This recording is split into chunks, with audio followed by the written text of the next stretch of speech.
Hey guys, welcome back, and in today's video what I'm going to do is I'm going to show you how you can quick launch any app on your Android. So what you'll find is on your Android, if you double click the side button, that will open up the camera by default. But what you can do is you can change this. So first of all, what you need to do is head over to settings. Once you open up settings, what you need to do now is you need to scroll down until you find advanced features. Once you find that, click on advanced features and then you will be brought to this menu right here.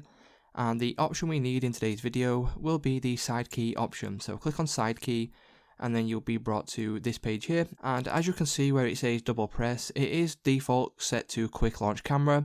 But what you can do is you can change this. So come down to where it says open app, click on that, and then you can then click on the settings icon. Once you do that, I will scroll down and we will find an app here what we can use to quick launch. So if I come away to the bottom and click on YouTube, what you'll see is that is now set to YouTube. So if I come all the way back to my home screen and we just double click the side button, what you'll see is that will then launch the YouTube app. So it's just that simple, guys. If this video did help you out, please leave a like on today's video and I will see you in the next one.